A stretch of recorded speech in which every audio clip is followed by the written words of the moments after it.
कुछ हूँ सो थारो नाथ में थारो जी थारो नाथ में थारो चोखो बुरो कुटिल और कामी सो कुछ हूँ सो थारो नाथ में थारो जी थारो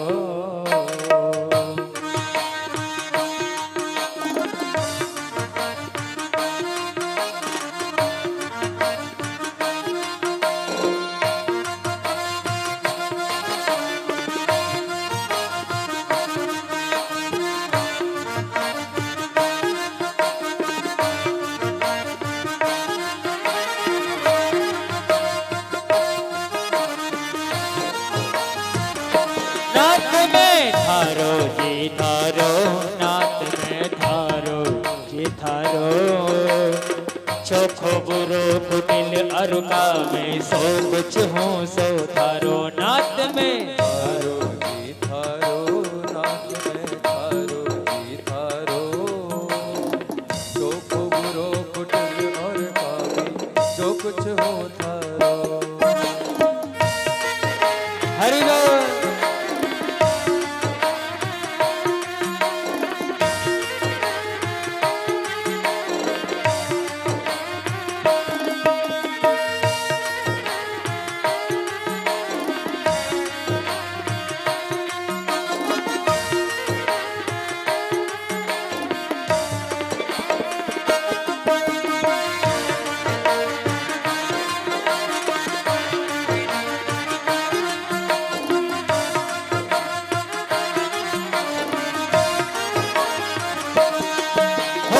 बिगड़ो हो तो थारो बिगड़ा ने ते सुधारो बिगड़ो हो तो थारो बिगड़ा ते मने सुधारो सुधरो तो प्रभु सारो सुधरो था सो कदे निनारो नाथ में थारो जी थारो नाथ में थारो जी थारो चोखो बुरो कुटिल और कामी सो बचो सो थारो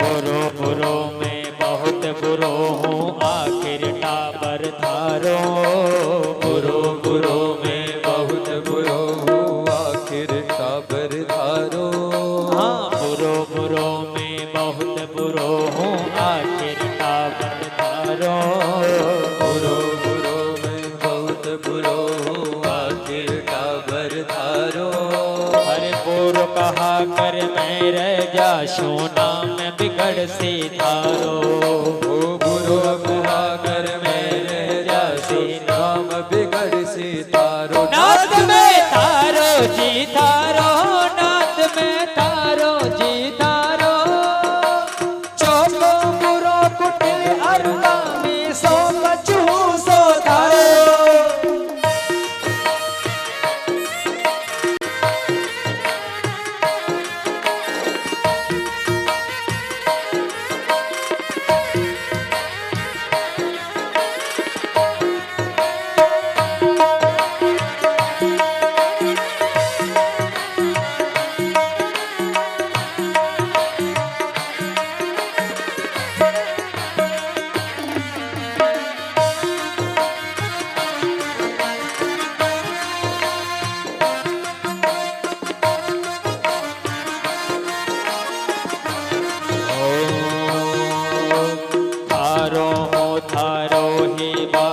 रसो थारो थारो थारो हे थारो बाजो रसो थारो थारो थारो हे थारो बाजो रसो थारो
मेरी बात जाए तो जाए, सोच नहीं कछु मारो।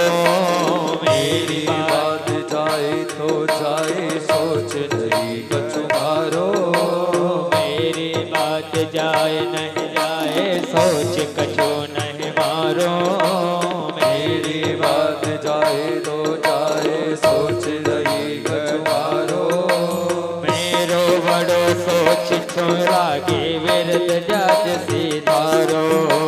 मेरो सोच यो लागो विरद लाज सीधारो। नाथ में तारो जी तारो, नाथ में तारो जी तारो। चोखो बुरे पुतले और कामी, सो कछु सो तारो। नाथ में तारो जी तारो, नाथ में तारो जी तारो। चोखो बुरे पुतले और कामी, सो कछु सो तारो। नाथ में तारो जी तारो, नाथ में तारो चोखो बुरो पुतले और कामी, सो कछु सो तारो। बोलिए मोर मुकुट बंसी वाले की जय बोलिए बाल कृष्ण लाल की जय। तो इस प्रकार ये ध्रुव चरित्र हमें ये सिखाता है कि भगवान को प्राप्त करने की कोई अवधि या कोई अवस्था नहीं होती है। हम सोचे कि भाई भजन जो होगा वो बुढ़ापे में करेंगे। कहते हैं ना कि भजन तो बुढ़ापे में करना चाहिए। भजन बुढ़ापे के लिए नहीं होता है, भजन जवानी के लिए होता है। बुढ़ापे में आप कहां से भजन करोगे जब आपका शरीर ही साथ नहीं देगा। जब आपका शरीर ही साथ नहीं देगा तो हम कहां से बुढ़ापे में भजन कर पाएंगे। तो जो अवस्था हमारी युवान अवस्था है, अब देखिए ध्रुव जी महाराज छोटे से हैं, लेकिन छोटे से होते हुए भी अगर मन में दृढ़ संकल्प है तो प्रभु को आप भी प्राप्त कर सकते हो। लेकिन संकल्प होना चाहिए भक्त ध्रुव की तरह। इन्हीं के वंश में हम आगे बढ़ते हैं। आज कथाएं बहुत है, कुछ कथाओं का हमें स्पर्श करने का सौभाग्य मिलेगा तो किसी पे विस्तृत चर्चा होगी। आज हमारे रामचंद्र जी की भी कथा होगी और हमारे बाल कृष्ण लाल की भी। तो आइए इसी वंश में आगे चलते हैं। तो एक वेन नाम का राजा होता है जो कि अंग का पुत्र है। अंग तो बड़े धर्मात्मा हुए, लेकिन वेन बहुत दुष्ट हुआ। वेन दुष्ट था, संतों की हुकार से इसे मृत्यु प्राप्त हुई। और जब राज्य में अराजकता फैलने लगी तो इसी के शरीर का मंथन किया गया और इसी के शरीर के मंथन से पृथु और अर्ची महारानी, जो कि साक्षात लक्ष्मी नारायण के अवतार थे, वो प्रकट हुए। बोलिए पृथु जी महाराज की। पृथु और अर्ची महारानी प्रकट हुए और इन्होंने पृथ्वी से अनेकों प्रकार के रत्नों का दोहन किया। इसी वंश में प्राचीन वरही नाम के एक राजा हुए। ये प्रसंग बड़ा गंभीर है और ये हम सभी का है, इसे बड़े ध्यान से श्रवण करना। कि प्राचीन वरही नाम का राजा, और ये राजा करता क्या कि यज्ञ में निर्दोष पशुओं की बलि लगाता। तो नारद जी आकर के इसको खूब समझाए, लेकिन ये नहीं, ये कहां मानने वाला था। इसने कहा कि जब नारद जी ने ये उपदेश दिया कि जिन निर्दोष पशुओं की तुम बलि लगा रहे हो, ये तुमसे बदला अवश्य लेंगे। तो ये क्या कहता है कि मैं तो पुनर्जन्म इत्यादि पे कोई विश्वास करता ही नहीं हूं। जो जीवन मिला है उसमें आनंद करो और मौज करो, मैं तो बस यही जानता हूं। नारद जी बोले तो सुनो, मैं तुम्हें एक प्रसंग सुनाता हूं कि आसीत पुरंजनो नाम राजा राजन बृहच्छ्रवा तस्या विज्ञात नामासीत् सद्खा विज्ञात चेष्टितः। कि पूर्व काल में एक पुरंजन नाम का एक राजा था और उसका अविज्ञात नाम का एक सखा था। ध्यान से इस प्रसंग को सुनना आप लोग। कि आसीत पुरंजनो नाम राजा राजन बृहच्छ्रवाहा। एक पुरंजन नाम का एक राजा और उसका अविज्ञात नाम का एक सखा। तो पुरंजन ने एक दिन कहा अपने सखा से कि मैं मेला घूमने जाता हूं। सखा ने कहा कि क्या करोगे, रहने दो, मेरे पास में हो, यहीं रहो ठीक से। लेकिन पुरंजन ने जिद कर ली कि नहीं, मैं तो जाऊंगा ही। तो सखा ने कहा कि ठीक है तुम जाओ, लेकिन मुझे मत भूल जाना। सखा ने क्या कहा कि तुम जाओ लेकिन मुझे मत भूल जाना और जल्दी ही आ जाना। ये हम सभी की कथा है, इसलिए थोड़ा गंभीर होके इस प्रसंग को सुनना और हृदय में बैठाना, ये बहुत कुछ सिखाएगा। तो ये अविज्ञात सखा के मना करने पर भी ये पुरंजन नाम का राजा निकल पड़ा। ये घूमा, जगह जगह घूमता हुआ मेले में। इसको एक 9 नगरों वाली जो नगरी थी वो बड़ी अच्छी लगी। वो नगरी बड़ी सुसज्जित थी, बड़ी प्यारी नगरी थी। तो वो क्या किया, उस नगरी में प्रवेश कर गया। मैं पूछ भी सकता हूं, ध्यान रखना आप लोग, है ना, चित्त यहीं पे रखना अपना। तो उस नगरी में घुसने के बाद वहां पर एक बड़ी सुंदर युवती थी जिसके साथ 10 सैनिक थे और एक 5 फण वाला सर्प था जो उस स्त्री की रक्षा करता, उस युवती की। तो ये सखा उस पे मोहित हो गया पुरंजन, और मोहित होकर के कहा कि देवी तुम कौन? देवी कहती है कि मेरे माता पिता तो कोई है नहीं, ज्ञात मुझे भी नहीं। ये 10 सैनिक है जो मेरी रक्षा करते हैं, और साथ में ये 5 फण वाला जो सर्प है ये मेरे साथ रहता है। तो पुरंजन ने कहा कि ठीक है देवी, विवाह तो अभी मेरा भी नहीं हुआ, और देवी ने कहा कि विवाह मेरा भी नहीं हुआ।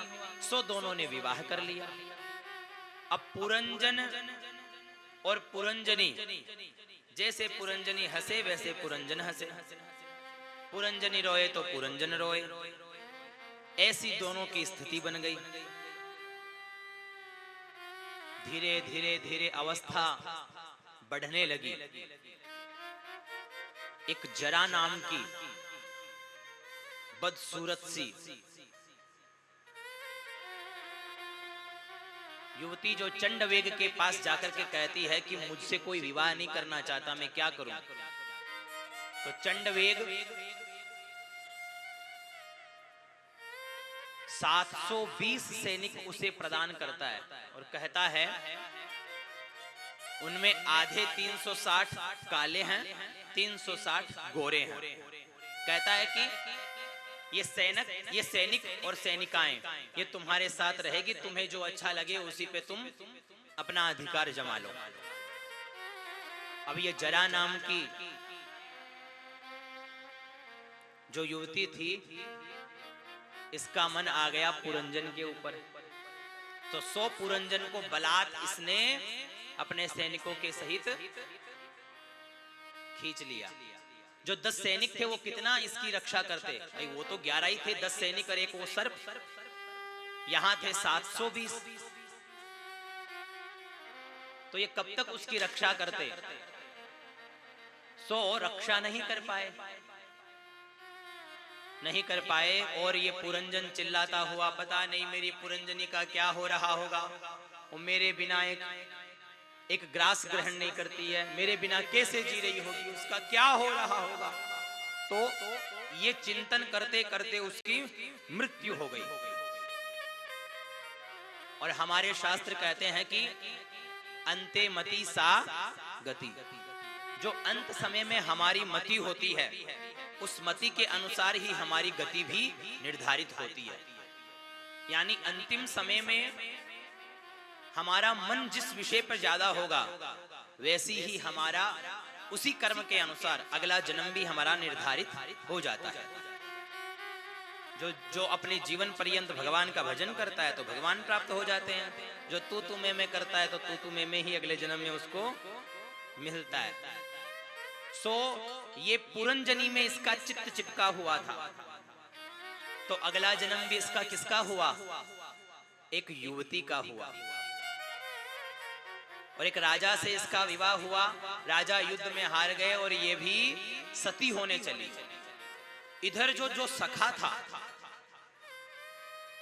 अविज्ञात नाम का एक सखा था ना, जिसने कहा था कि भाई तू जाकर के जल्दी आ जाना, और वो फंस गया। तो सखा ने कहा कि चलो भाई मेरे मित्र को ढूंढने चलता हूं। इधर आकर के मित्र की स्थिति देखता है तो मित्र तो मित्रा बना हुआ है और सती होने की तैयारी में है। ही बोलता है, अरे ओ मित्र, अरे क्या हाल है, ये क्या कर रहा है? जो ब्राह्मण वेश में मित्र पहुंचा तो वो वहां से उतर के कहती है कि तुमने मुझे मित्र कैसे कहा? तुम मेरे मित्र कैसे हुए? क्योंकि मैं तो एक धर्म पत्नी हूं जो अपने पति की चिता पे सती होने जा रही है। तो उस युवती ने जब ये बात कही तो अविज्ञात जो सखा था, उस सखा ने उस पुरंजनी को बहुत समझाया। पुरंजन को, जो सखा था, और दिव्य ज्ञान के माध्यम से ये जो उनका संबंध था पूर्व का, वो पूरा वहां पर उपस्थित किया। तब उसे ज्ञात हुआ। तो नारद जी बोले, कुछ समझ में आया? अब प्राचीन वर ही कहता है, महाराज कथा तो घनी चौकी खी, लेकिन समझ में क्यों गन्यायो? इतनी लंबी चौड़ी बात खेदी, लेकिन समझ में क्यों को न्यायो देखे वो गई चाहो हो। तो भाई क्या कहना चाहते हैं वो समझो। ये अविज्ञात सखा और ये पुरंजन कोई और नहीं है, ये जीव और परमात्मा है। जीव और परमात्मा है। जब हम इस संसार में आए तो भगवान से कह के आए कि भगवान हम चलते हैं। भगवान ने कहा कि जाओ भाई, लेकिन मुझे याद रखना, मुझे भूल मत जाना।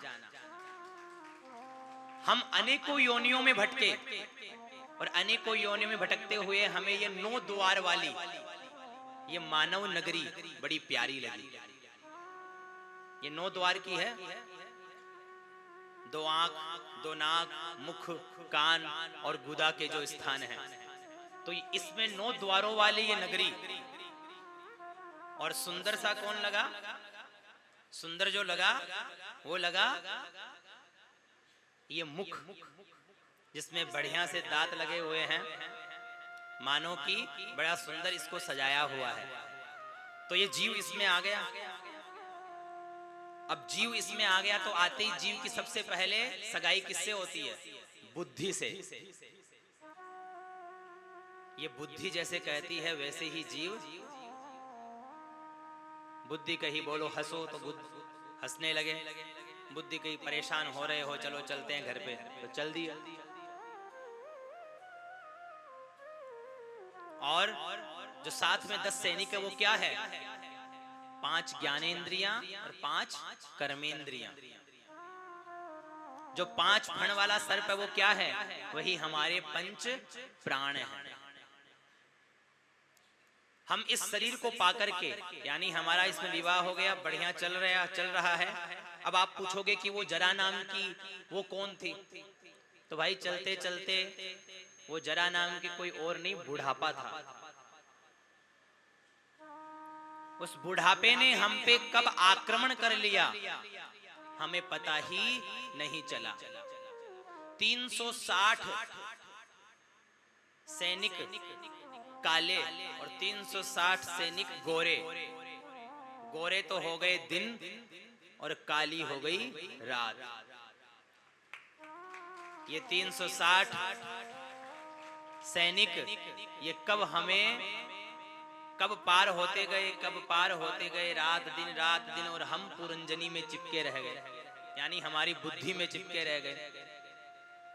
खुद के विषय में सोचने का समय ही नहीं मिला, और कब आकर के जरा ने हमारे ऊपर आक्रमण कर दिया हमें पता ही नहीं चला। आप बता सकते हो क्या? किसी भी बूढ़े व्यक्ति को पूछ लो कि भाई आप कब बूढ़े हुए, किसी भी बूढ़े को पूछ लो कि भाई आप कब बूढ़े हुए, तो बता सकता है कि भाई फलानी तारीख को फलाने दिन और फलाने समय में बूढ़ा हो गया। सोते रहे, खाते रहे, पीते रहे, सोते रहे, विषयों में डूबे रहे, पता ही नहीं कब जरा ने हमारे ऊपर आक्रमण किया और हम बूढ़े हो गए।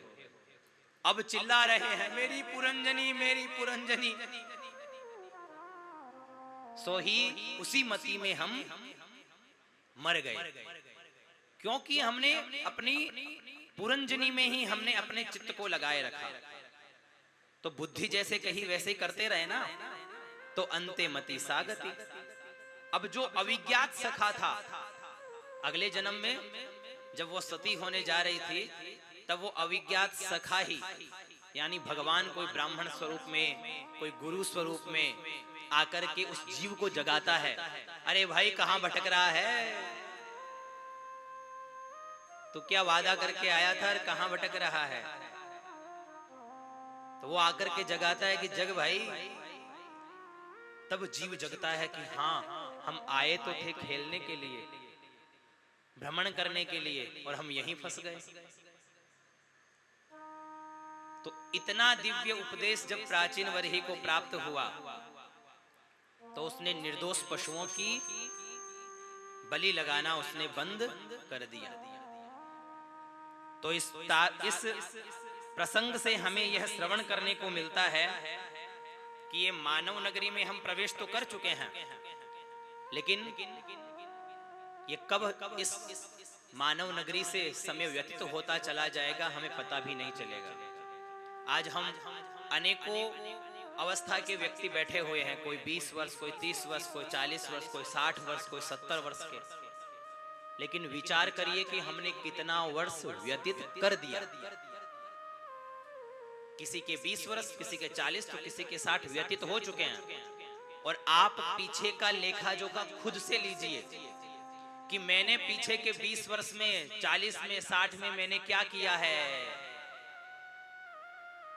कहां आया था और कहां भटका हुआ हूं। आज खुद से पूछिए कि मैंने अपने जीवन के इतना समय किसमें व्यतीत कर दिया है। सो ही आपको पूरा लेखा जोखा आपके सामने आ जाएगा। लेकिन अवसर है कि अब भी हम जग जाएं। वो अविज्ञात सखा है जो लक्ष्मीकांत जी बनकर के आपके पास आया है,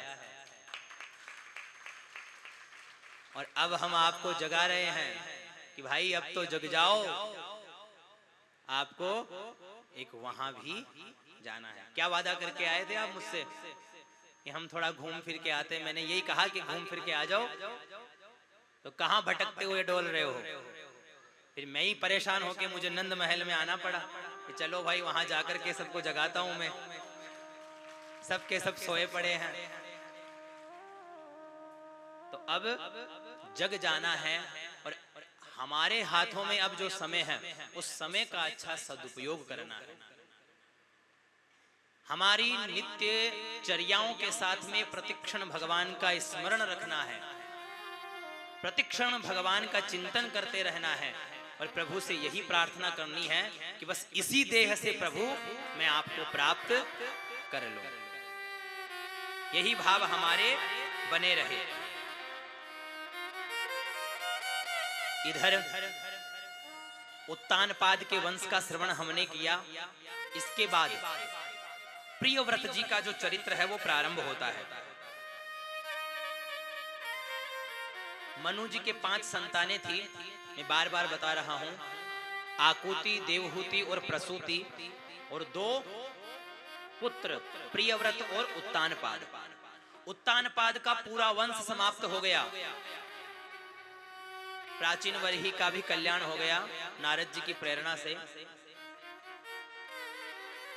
उत्तानपाद का पूरा वंश समाप्त होने बाद परीक्षित जी ने पूछा कि गुरुदेव फिर इस गादी पे कौन बैठा? तो कहते हैं कि ब्रह्मा जी की प्रेरणा से प्रियव्रत जी को उस गादी पे बैठाया गया कि भाई अब आप ही बैठो और राजपाट संभालो। तब प्रियव्रत जी बैठे, और प्रियव्रत जी बैठे। इन्होंने, इनके वंश में ही आगे चल के एक ऋषभदेव भगवान हुए, जो कि साक्षात नारायण के स्वरूप है। और ऋषभदेव जी महाराज से ही जैन संप्रदाय प्रारंभ होता है।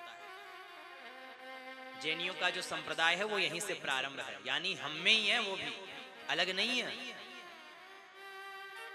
हमारे 24 अवतारों में एक अवतार ऋषभदेव भगवान हैं, उन्हीं से उनका वंश प्रारंभ होता है।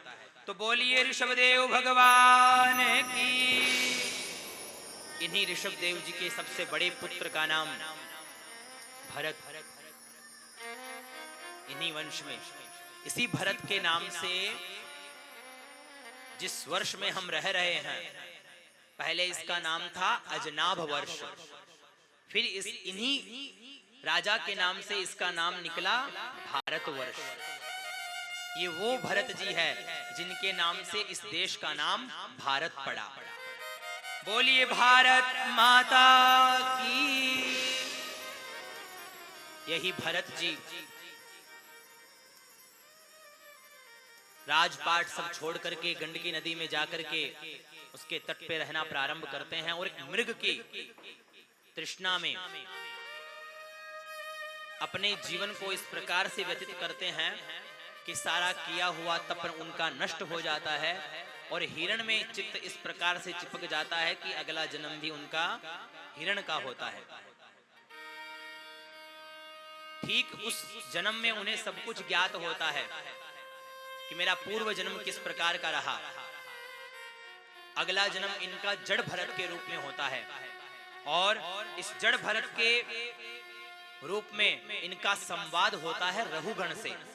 जो रहुगण से संवाद होता है वो बड़ा दिव्य होता है। रहुगण भगवान कपिल से दिव्य ज्ञान प्राप्त करने के लिए पालकी में बैठ के जा रहा था। सो कहार, एक कहार बीमार पड़ने पर जड़ भरत जी को लगा लिया गया। प्रसंग तो बहुत लंबा चौड़ा है, लेकिन इसका स्पर्श करते हुए तत्व को हम आगे बढ़ेंगे कि इनको उस पालकी में लगा लिया गया, और राजा का जब सर टकराया तो राजा बड़ा क्रुद्ध हुआ। क्रुद्ध होकर के राजा ने जो कहार को फटकार लगाई, सो रहुगण बोले कि ये कौन है, ये मूर्ख जो इस प्रकार से चल रहा है। जड़ भरत जी बोले कि हमने अपने जीवन पर्यंत तो नहीं बोले, लेकिन आज हमें बोलना है। आज नहीं बोलेंगे तो ये सत्संग के लिए जा रहा है, तो हमारे ज्ञान का व्यर्थ मतलब रहेगा। सो उन्होंने बोलना प्रारंभ किया। वो रहुगण से क्या कहते हैं कि त्वयोदितम व्यक्तम अविप्रलब्धम भर्तुः समे स्यात् यदि वीरभारः गंतुर यदि स्यात् दधिगम्य मध्वा जीवेति राशौ न विदाम प्रपादः। हे राजन, भार तो इस शरीर को लगता है, मुझे कोई भार नहीं लगता। तुम किसे मारने की बातें कर रहे हो? तुम मुझे नहीं मार सकते, क्योंकि जो क्रिया होती है वो इस शरीर पे होती है। देखिए ये वेदांग की बहुत बड़ी बात है, थोड़ा ध्यान से श्रवण करना इस बात को। तो राजा पालकी से नीचे उतर के देखता है कि इतना ज्ञानी कौन हो सकता है। सो ही इनके जनेऊ देख करके हाथ जोड़ करके कहता है, महाराज मुझे क्षमा करना, ना हम विशंके सुरराज वज्रा और न त्यक्ष शूलान्न यमस्य दंडात नाग्न्यर्क सोमा नीलवित्त पास्त्रा चछंखे भृशम ब्रह्म कुलावमानात्। मैं भगवान शिव के त्रिशूल से भी नहीं डरता, ना यमराज के पास से डरता हूं, ना इंद्र के वज्र से डरता हूं, डर लगता है तो ब्राह्मणों के शाप से। आपका शरीर तो ब्राह्मण का है, लेकिन एक मन में शंका है। आपने कहा कि भार शरीर को लगता है, तो एक बात पूछना चाहता हूं, और ये हम सभी के मन में भी संशय रहता है कि जब शरीर में ही आत्मा रहती है, तो आत्मा शरीर पे किए हुए प्रहार का प्रभाव आत्मा पे कैसे पड़ता है या नहीं पड़ता, तो वो इस प्रसंग से आपको समझ में आएगा। तो जब इन्होंने ये कहा कि भार शरीर को लगता है, मुझे नहीं, तो राजा ने प्रश्न कर लिया कि मानिए महाराज, हम चावल बनाते हैं तो पात्र में जल होता है, जल में चावल होता है, नीचे से अग्नि लगती है। अब चावल का सीधा संपर्क अग्नि से नहीं है, लेकिन फिर भी चावल पक जाता है। तो आप ये बताइए, शरीर पे किए हुए प्रहार से जीव को फर्क क्यों नहीं पड़ता?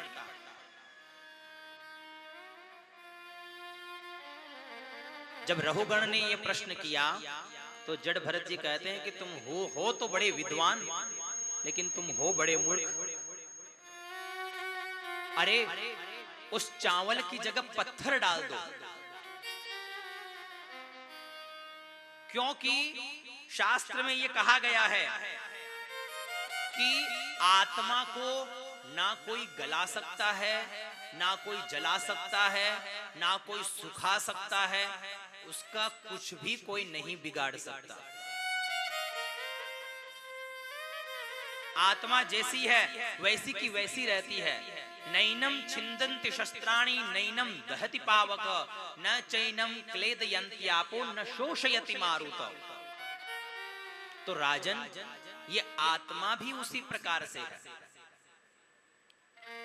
ये आज इस शरीर में है, कल दूसरे शरीर में प्रवेश कर जाएगा। जैसे हम प्रतिदिन वस्त्र बदलते हैं, उसी प्रकार ये जीव, ये शरीर रूपी वस्त्र बदलती है। किसी वस्त्र को ये कई वर्षों तक धारण करती है, तो किसी वस्त्र को कई दिनों तक धारण करती है। आत्मा का कुछ भी नहीं बिगड़ता। आज ये इस शरीर में, कल किसी दूसरे शरीर में, बस। वासांसि जीर्णानि यथा विहाय नवानि गृह्णाति नरोपराणि तथा शरीराणि नवानि देहि तथा शरीराणि विहाय जीर्णा न्यन्यानि संयाति नवानि देहि। हम जैसे वस्त्र बदलते हैं, वैसे ये आत्मा हमारे शरीरों को बदलती है। तो राजन, तुम ये भूल जाओ कि अगर शरीर पे कोई प्रहार होगा तो वह आत्मा पे फर्क पड़ेगा। इतना दिव्य उपदेश प्राप्त करके रहुगण बड़ा कृतार्थ हुआ। और जड़ भरत जी कहते हैं कि तुम्हें पता है इस भारतवर्ष का नाम भारत क्यों पड़ा? कि पता है महाराज, एक भरत नाम के राजा हुए। को तो सुनो, अहम पूरा भरतो नाम राजा। वो भरत नाम का राजा मैं ही था। अहम पुरो भरतो नाम राजा विमुक्त दृष्ट श्रुत संग बंध आराधनम भगवत ईहमानो मृगो भवम मृग संगाद तार्थ। एक मृग को ही मैं सब कुछ मान बैठा, उसमें मैं इतना चिपक बैठा कि मैंने अपने जीवन पर्यंत का भजन नष्ट कर डाला। तो हे राजन, अपने जीवन को व्यर्थ मत गवाओ। प्रतिक्षण भगवान का चिंतन करते रहो, प्रतिक्षण भगवान का नाम जप करते रहो। ये जीव इस संसार में बार बार जन्म लेता रहता है। पुनरपि जननम पुनरपि मरणम पुनरपि जननी जठरे शयनम। ये बार बार जन्मता है, मरता है, लेकिन फिर भी ये समझता नहीं है। इस प्रकार से दिव्य ज्ञान इन्होंने प्रदान किया। उसके पश्चात भुवन कोश का वर्णन किया गया है। कि हमारे इस धरती के ऊपर 7 लोक है, 7 लोक नीचे है। अतल वितल सुतल तलातल रसातल महातल पाताल, ये 7 लोक नीचे के हैं। 7 लोक ऊपर ओम भू भुव स्व मह जना तप सत्यम, कि ये 14 भुवनात्मक मंडल ही भगवान का विराट स्वरूप है। इस भारतवर्ष में कहा गया कि इस भूलोक में 7 द्वीप है, 7 समुद्र है, 9 वर्ष है, और जिसमें हम रहते हैं वो कौन सा द्वीप है? जम्बू द्वीपे भरत खंडे आर्यावर्तैक देशांतर्गते। तो हम कौन से द्वीप में रह रहे हैं? जम्बू द्वीप में रह रहे हैं। जम्बू द्वीप का विस्तार कहते हैं कि 1,00,000 योजन का जम्बू द्वीप का विस्तार है। इसी प्रकार यहाँ सैकड़ों नदियां, भारतवर्ष में सैकड़ों नदियां हैं, पर्वत है, और यहाँ पर भगवान नर नारायण की उपासना स्वयं नारद जी आज भी विद्यमान होकर के करते हैं। बोलिए बद्रीनाथ धाम की। वही बद्रीनाथ धाम जहाँ नर और नारायण की उपासना वहाँ विद्यमान है। न यत्र वैकुंठ कथा सुधापगा, न साधवो भागवतास्तदाश्रया, न यत्र यज्ञेश मखा महोत्सवा, सुरेश लोकोपि न वै ससेव्यताम्।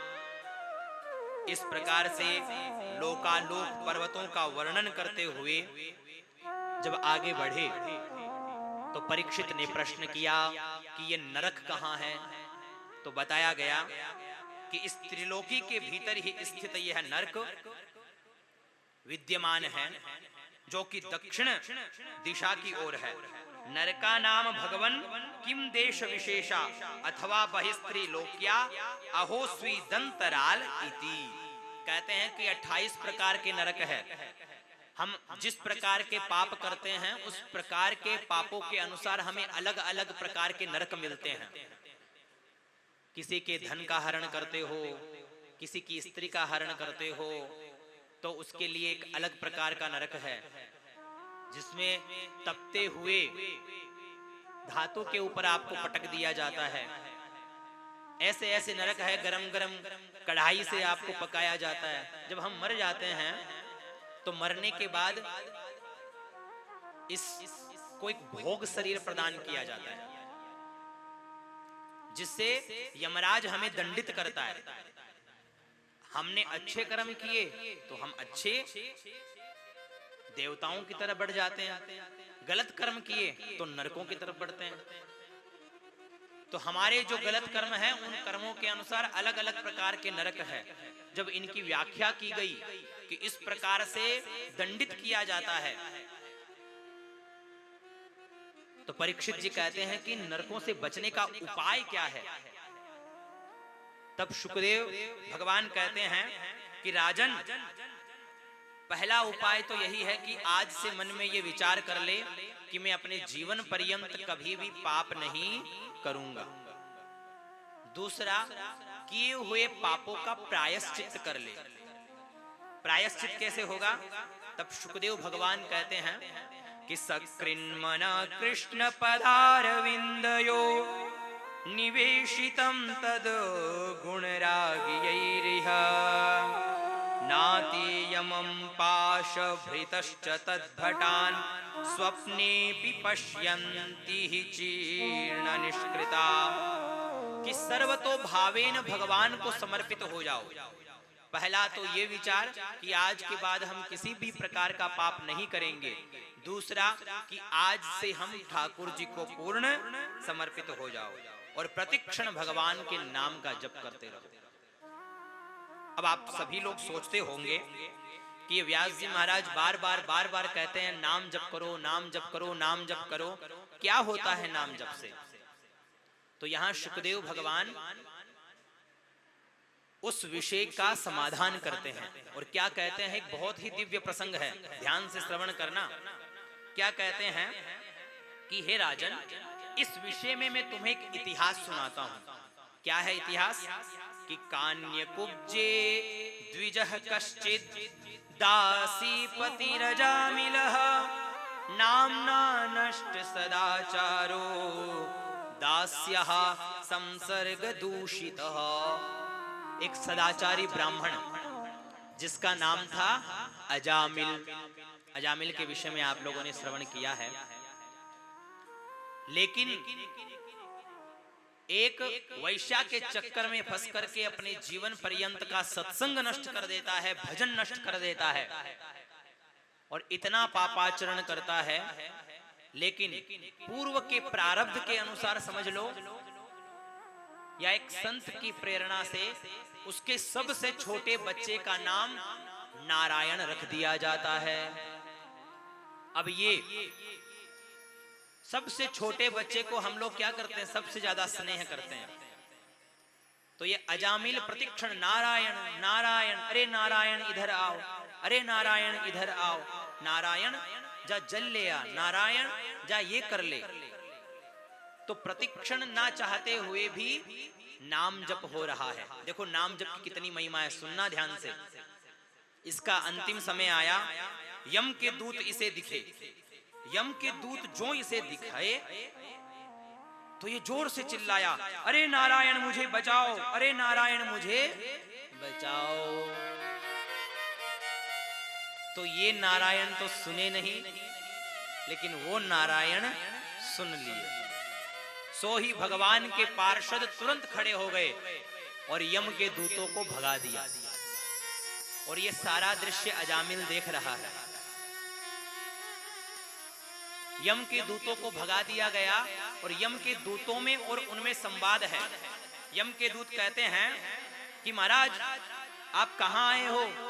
इसने जीवन में कोई पुण्य किया ही नहीं है, ये अपने जीवन पाप ही पाप, पाप ही पाप, पाप ही पाप किया है। आप किस लिए आ गए? तो भगवान के पार्षद कहते हैं इसने कुछ भी हो, अंतिम समय में इसने भगवान का नाम लिया है। अरे महाराज ये भगवान का नाम नहीं, इसके बच्चे का नाम नारायण है, उसका नाम लिया है। अरे इस बच्चे का नाम तो नारायण अभी से है, लेकिन उनका तो पता नहीं कितने जन्मों से है। नाम नारायण लेने मात्र से ही तुम इसे नहीं ले जा सकते। तो यम के दूतों को भगवान के पार्षदों ने इस प्रकार से कह के वहां से भगा दिया। और ये सारा दृश्य अजामिल देख रहा था, सब देख रहा था। सो भगवान के पार्षद वहां से अंतर ध्यान हो गए और ये गए कहां? यमराज के पास कि महाराज हम अजामिल को लेने गए। और अजामिल को लेने तो गए, लेकिन वहां भगवान के पार्षद उपस्थित हो गए जो हमें भगा दिया। आप ही बताओ क्या करना चाहिए?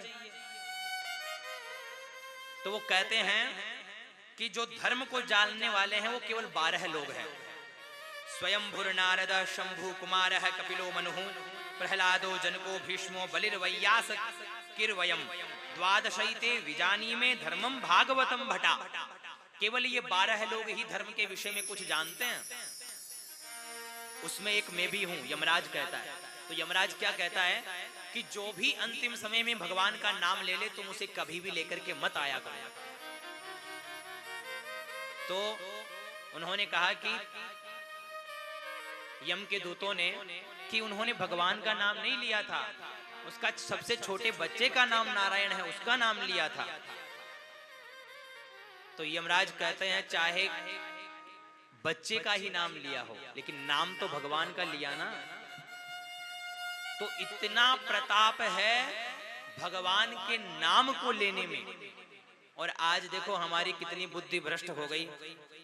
पहले नाम होते थे कितने अच्छे अच्छे, और आजकल चिंटू, पप्पू, चीकू हैं, ऐसे ऐसे नाम हो गए जिनका कोई तात्पर्य नहीं है। और आजकल तो अंग्रेजी नाम और निकालने लग गए जिनका ना कोई अर्थ है ना कोई अनर्थ। ना नाम लेने वाले का कल्याण, ना सुनने वाले का कल्याण।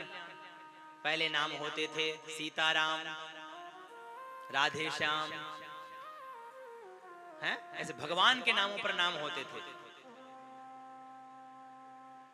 जैसे यहां पर भी हम देखें एक का नाम श्याम है, एक का नाम कृष्ण है, तो एक का नाम श्री राम है। कैसे है ये हमारे संस्कार है जो दर्शाते हैं। तब ये नाम बच्चों के हम उस प्रकार से रखते हैं। संस्कार ही नहीं हो तो हम कहां से रखेंगे। अब ये नाम जो ले उसका भी कल्याण और सुने उसका भी कल्याण। अब आपने ये तो अजामिल के उपाख्यान से ये तो समझ में आया कि भगवान का नाम लेने में कितनी महिमा है। नारायण नारायण नारायण केवल अपने बच्चे का नाम ले रहे थे। अब आजकल नाम लो पप्पू, ए चीकू, ए डुगू, क्या है ये?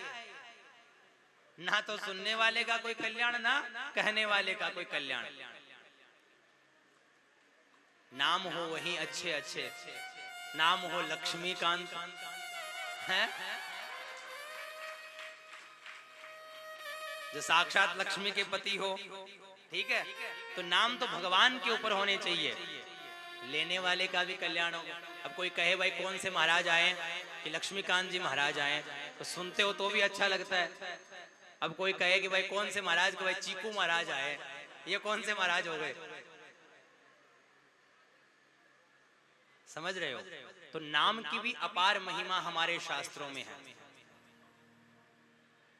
नाम संकीर्तनम यस्य सर्व पाप प्रणाशनम, ये वो नाम में महिमा है। तो अजामिल उपाख्यान से ये समझने को मिला। तो अजामिल ने तत्क्षण घर का त्याग करके भजन करने में चला गया कि मैंने अपना जीवन तो नष्ट कर लिया, बर्बाद कर लिया, लेकिन अब इस समय को एक क्षण भी व्यतीत नहीं करना, क्योंकि उसने प्रत्यक्ष वो दृश्य देख लिया।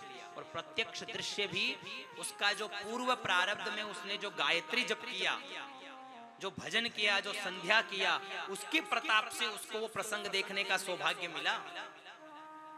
नहीं तो अंतिम समय में लोगों की जबान नहीं हिलती है, चाहे सामने यमराज दिख रहे हो। एक देवी पंडित जी से सुन लिया कि भाई अंतिम समय में भगवान का नाम लेना चाहिए। सो देवी के समक्ष एक जो मैया थी वो जाने वाली थी। तो उसके बेटों ने कहा कि मैया हमने सुना है भगवान का नाम ले लो तो तुम चली जाओगी अच्छे से, बोलो राम।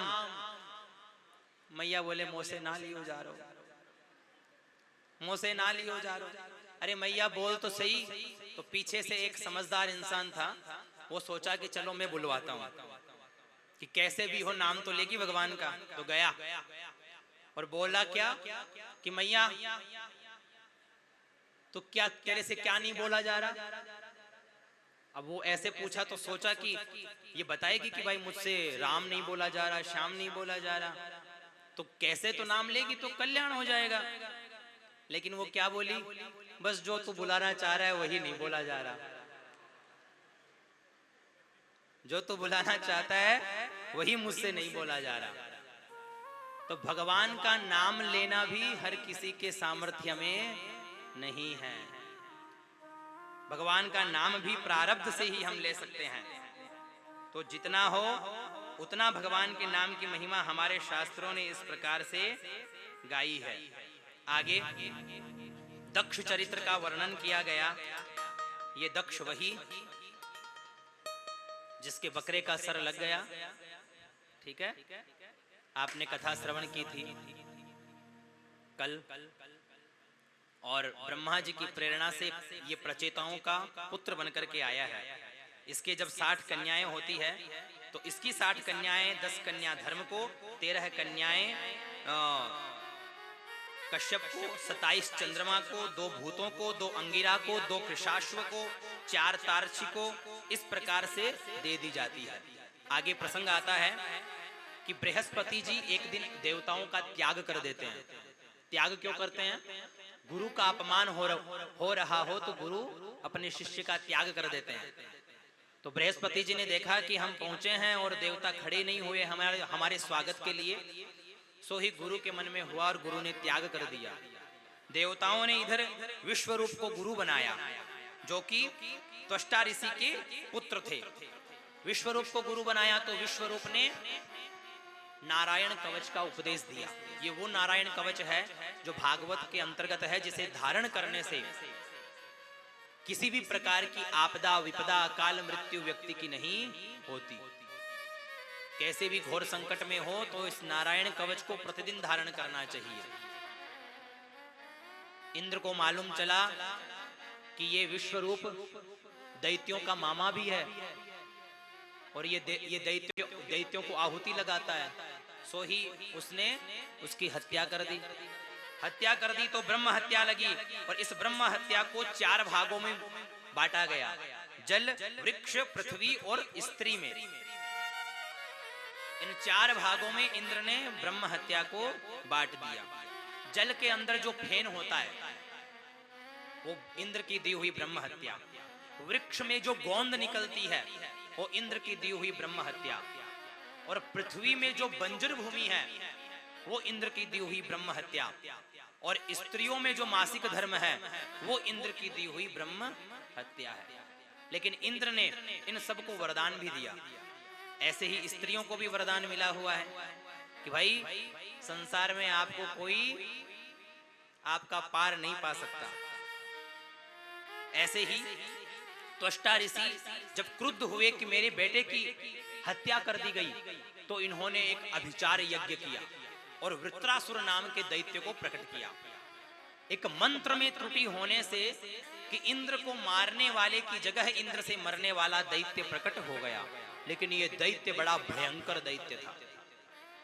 कई योजन का यह दैत्य वृत्रासुर इसलिए कि ये गोल आकार का है, इसलिए इसका नाम वृत्रासुर। सारे देवता भगवान के पास गए कि भाई क्या किए, इतने बड़े दैत्य से कैसे पार पाएंगे। सो ही सभी ने कहा कि भाई अगर दधीचि ऋषि की हड्डियां मिल जाए तो काम बन सकता है। तो भाई एक प्रश्न तो यह भी बनता है कि दधीचि ऋषि की हड्डियों में ऐसा क्या है कि उन्हीं की हड्डियों से, सुनो, जो दधीचि ऋषि है उनकी हड्डियों से ही भगवान विष्णु का सारंग धनुष है। दधीचि ऋषि की हड्डियों से ही शिवजी का पिनाक धनुष है, इंद्र का वज्र है, रावण की चंद्रहास तलवार है। इस प्रकार के बड़े बड़े जितने भी अस्त्र शस्त्र है वो दधीचि ऋषि की हड्डियों से बने। अब आप लोग सोच रहे होंगे कि एक तो दधीचि ऋषि क्यों, और दूसरे कि दधीचि ऋषि की हड्डियों में ऐसा क्या था। तो जब परशुराम जी आतताइयों से इस पृथ्वी को मुक्त करते हैं तो उन सभी राजाओं के जितने भी दिव्य दिव्य अस्त्र थे वो सारे इकट्ठे करके ला करके दधीचि ऋषि को दे देते हैं और कहते हैं कि मैं भजन करने जा रहा हूं और जब तक आपको इनकी रक्षा करनी है किसी के हाथ नहीं लगने चाहिए, क्योंकि बड़े भयंकर अस्त्र है, किसी के हाथ लग गए तो अनर्थ हो जाएगा। अब ये बाबा चिंता में कि इतने बड़े बड़े अस्त्र बाबा रख गए, करे क्या इनका।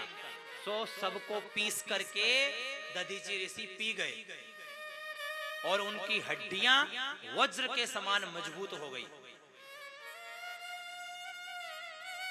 तो इनकी हड्डियों का इतना उपयोग लिया गया, इनकी हड्डियों से वज्र बना और उस वज्र से इस वृत्रासुर को मारा गया। कहते हैं कि ये वृत्रासुर जो है ये भगवान शंकरषण की दिव्य स्तुति करता हुआ क्या कहता है,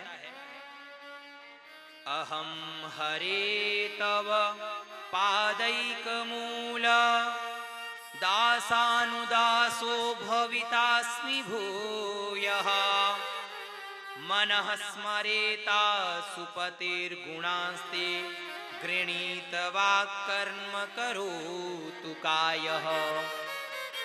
ये वृत्रासुर क्या कहता है, बड़ी दिव्य स्तुति करता है शंकरषण भगवान की। और क्या कहता है, हे प्रभु आप मुझे मुक्ति मत दीजिए, आप मुझे अपने पास भी मत बुलाइए। देखो बड़ा विचित्र भक्त है ये, और क्या दिव्य चीज मांगता है।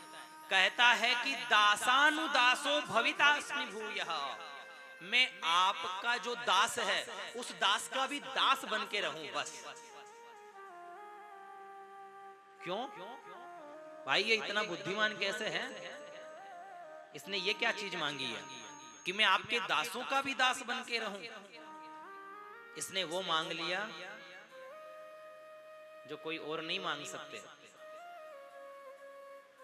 भाई, पुत्र से ज्यादा पौत्र अच्छा लगता है ना? पोता बहुत अच्छा लगता है, जितना बेटा अच्छा नहीं लगता। मूलधन से ब्याज अधिक अच्छा लगता है। उसी प्रकार भगवान का प्रेम एक तो दास के ऊपर, और उस भगवान को ज्ञात हो कि ये मेरे दास का भी दास है, तो उसके ऊपर अनन्य प्रेम होता है। और क्या कहते हैं ये वृत्रासुर क्या कहता है स्तुति करता हुआ कि भगवान के विरह में प्रतिक्षण तड़फूं और भगवान मुझे ना मिले। भगवान मुझे मिलने भी नहीं चाहिए, मुझे मुक्ति भी नहीं चाहिए, लेकिन मैं भगवान के प्रेम में, विरह में मैं प्रतिक्षण तड़फूं, प्रतिक्षण जलूं, प्रतिक्षण तड़पता रहूं। कैसा, किस तरीके से? सुनो। एक नया ही विवाह हुआ और पत्नी जो थी वो अनपढ़ थी। पति बोला कि भाई मुझे विदेश जाना होगा 1 महीने के लिए, क्योंकि धन कमा के आना है। पत्नी बोली ठीक है, कितने दिन जाओगे? कि 1 महीना पूरा जाके आऊंगा। अब पत्नी जानती नहीं है 1 महीना कितना होता है। सो बोली 1 महीना तो हम नहीं जानते, हमें तो बताओ कैसे हमें पता लगे, हमें तो पता ही नहीं चलेगा 1 महीना कैसे। सो पति ने क्या किया कि दीवार पे 30 लाइनें खींच दी और कह दिया कि सुबह उठते ही 1-1 लाइन को मिटा दिया कर, जब तेरी पूरी लाइनें मिट जाएगी उसी दिन मैं आ जाऊंगा। अब ये पत्नी देखो किस प्रकार का प्रेम भगवान से होना चाहिए। ये पत्नी सवेरे जल्दी उठती है, भाग के जाती है, 1 लाइन को मिटाती है, फिर जाती है दूसरी लाइन को मिटाती है, ऐसे 3, 4, 5 करते हुए 28, 29 तक पहुंची। अब हृदय में रात दिन नींद नहीं आए, क्योंकि मन में यही कि अब तो बस इतना सा बाकी है, अब 1 बाकी है, अब आज का दिन कि कल सुबह मुझे उठते ही 1 लाइन, बस 1 लाइन बची है, वही हटानी है और मेरे पति आ जाएंगे। अब उसका जीना हराम। अब वो किस विरह में व्याकुल होकर के प्रतिक्षण तड़प रही है, वो देखो। उस विरह में